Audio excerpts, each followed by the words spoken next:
السلام علیکم ورحمۃ اللہ وبرکاتہ۔ سب سننے اور دیکھنے والوں کو میری طرف سے السلام علیکم۔ امید ہے کہ سننے اور دیکھنے والے سب بخیر تمام ہوں گے انشاءاللہ۔ اعوذ باللہ من الشیطان الرجیم، بسم اللہ الرحمن الرحیم۔ اور ان لوگوں کو اس شخص کا حال پڑھ کر سنا دیجئے کہ اس کو ہم نے اپنی آیت عطا فرمائی، یعنی اپنی نعمت عطا فرمائی، پھر وہ اس سے بالکل ہی نکل گیا، پھر شیطان اس کے پیچھے لگ گیا، سو وہ گمراہ لوگوں میں داخل ہو گیا۔ اور اگر ہم چاہتے تو اس کو ان آیتوں کی بدولت، یعنی ان نعمتوں کی بدولت بلند مرتبہ عطا فرما دیتے، لیکن وہ تو دنیا کی طرف مائل ہو گیا اور اپنی نفسانی خواہش کی پیروی کرنے لگا، سو اس کی حالت کتے کی سی ہو گئی کہ اگر تو اس پر حملہ کرے تب بھی ہانپے یا اس کو چھوڑ دے تب بھی ہانپے۔ یہی حالت ان لوگوں کی ہے جنہوں نے ہماری آیتوں کو جھٹلایا، سو آپ اس حال کو بیان فرما دیجئے، شاید وہ لوگ کچھ سوچیں۔ یہاں پر اللہ رب العزت نے ایک شخص کا ذکر فرمایا ہے جس کو اللہ تعالی نے ایک بلند مرتبہ عطا فرمایا تھا۔ بنی اسرائیل میں ایک شخص تھا جس کا نام تھا بلعام بن باعور۔ یہ قبائل میں رہتا تھا اور اللہ نے اس کو اسم اعظم بھی سکھا دیا، بتلا دیا۔ یہ یہودی عالم تھا اور بیت المقدس میں رہا کرتا تھا۔ اللہ رب العزت نے اس کو مستجاب الدعا بھی بنا دیا تھا، یعنی یہ شخص اگر دعا کرے تو اللہ کے یہاں وہ دعا مقبول ہو جاتی تھی۔ لوگوں کے سامنے کوئی دقت، کوئی پریشانی آتی تو بلعام کے پاس آتے اور اس سے دعا کراتے، اللہ تعالیٰ اس کی دعا کو قبول فرما لیتا اور وہ پریشانی ان لوگوں سے ہٹ جاتی۔ یہ بھی فرمایا کہ اللہ رب العزت نے اس شخص کو 3 دعائیں ایسی عطا فرمائی تھی کہ تو جو بھی کچھ مانگے وہ تیری دعا قبول کی جائے گی۔ جب اس کی بیوی کو یہ علم ہوا کہ بلعام باعور کے پاس 3 دعائیں ایسی ہیں کہ جو بھی وہ دعا کرے اللہ تعالیٰ کے یہاں قبول ہوں گی، تو اس نے اپنے شوہر سے کہا کہ ایک دعا آپ مجھے دے دیں، ایک دعا میرے لیے کر دیجئے۔ جب بہت زیادہ بزید ہو گئی تو بلعام باعور نے کہا کہ بھائی کیا دعا ہے، تیری کیا آرزو ہے، کیا تمنا ہے؟ کہنے لگی میری آرزو، میری تمنا یہ ہے، میں یہ چاہتی ہوں کہ تم اللہ سے دعا کرو کہ بنی اسرائیل میں جتنی بھی عورتیں ہیں ان سب سے زیادہ حسین خوبصورت ہو جاؤں۔ چنانچہ بلعام باعور نے اپنی بیوی کے لیے وہ دعا کر دی اور وہ اتنی حسین خوبصورت اور ایسی عورت بن گئی کہ اس جیسی اس کی مثل پوری بنی اسرائیل میں کوئی عورت ہی نہیں۔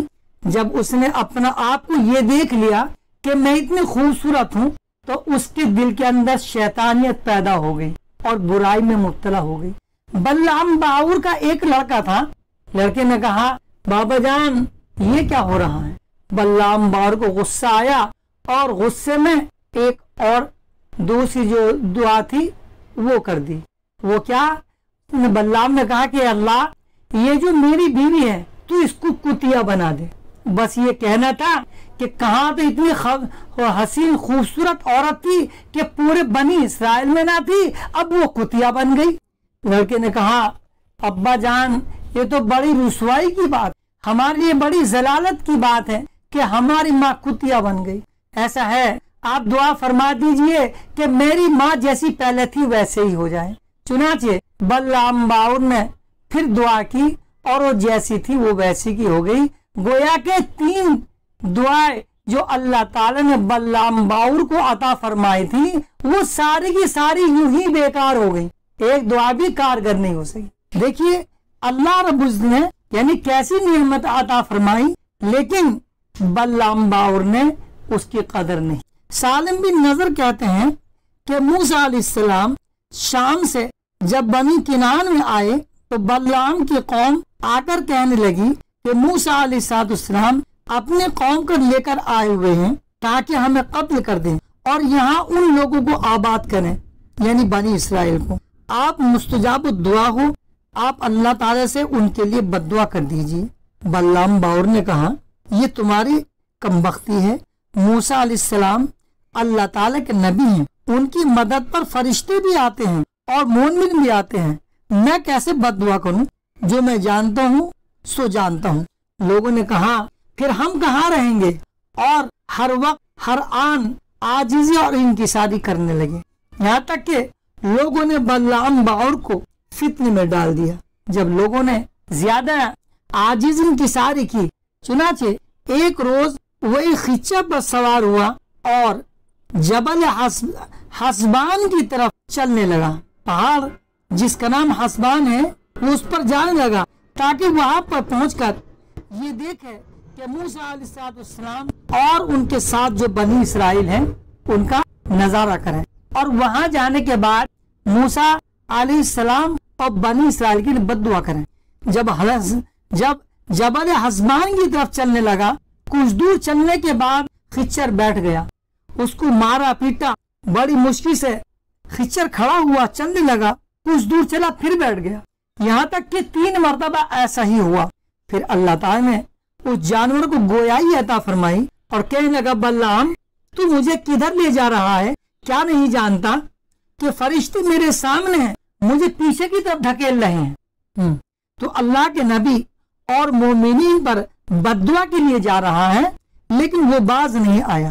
بہرحال اللہ تعالی کے حکم سے وہ حسبان پر چڑھ گیا، وہاں پہنچ کر موسیٰ علیہ السلام اور مومنین کے لیے بددعا کرنے لگا، لیکن اس کی زبان الٹ جاتی اور بددعا اپنی قوم کے لیے اور دعا موسیٰ علیہ السلام کے لیے نکلتی، اور اس کی زبان نکل کر اس کے سینے پر لمبی لٹک جاتی، اور وہ بول اٹھا کہ میری تو دنیا بھی گئی اور آخرت بھی خراب ہو گئی۔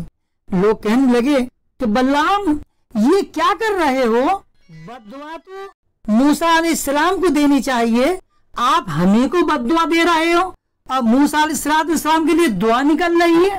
بلعام باور نے کہا کہ میں تو کوشش یہی کر رہا ہوں کہ تمہارے لیے دعا کروں، لیکن زبان الٹ جاتی ہے کہ موسیٰ اور ان کی قوم کے لیے دعا نکل رہی ہے اور تمہارے لیے بد دعا نکل رہی ہے۔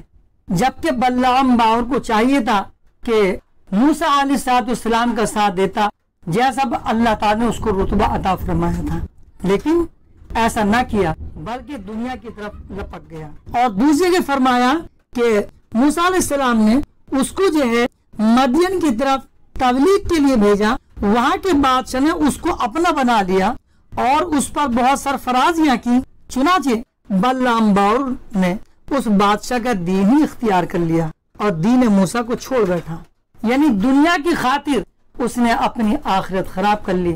تو یہ واقعہ اللہ تعالیٰ نے قرآن کے اندر فرمایا کہ وَاتْلُ عَلَيْهِمْ نَبَأَ الَّذِي آتَيْنَاهُ آيَاتِنَا فَانسَلَخَ مِنْهَا، کہ ان لوگوں کو اس شخص کا حال پڑھ کر سنا دیجئے کہ ہم نے اس کو اپنی آیتیں عطا فرمائی اور وہ اس سے بالکل ہی نکل گیا۔ یعنی اللہ تعالیٰ نے بلعام باور کو یعنی 3 دعائیں ایسی فرمائی کہ جو دعا کرو قبول ہوگی، اس میں اعظم سکھایا، تمام اللہ تعالیٰ نے یعنی اس کو سرفراز فرمایا، مستجاب الدعا بھی بنایا، لیکن دنیا کی خاطر اس نے اپنے آپ کو جو ہے یعنی خراب کر لیا اور ہمیشہ کے لیے جہنمی بن گیا۔ شاعر نے کہا ہے کہ بلعام باور کو دوزخ ملے، جنتی ساحر بنے فرعون کے۔ اللہ تعالیٰ ہم سب کو کہنے سننے کے ساتھ عمل کی بھی توفیق عطا فرمائے۔ وما علینا الا البلاغ۔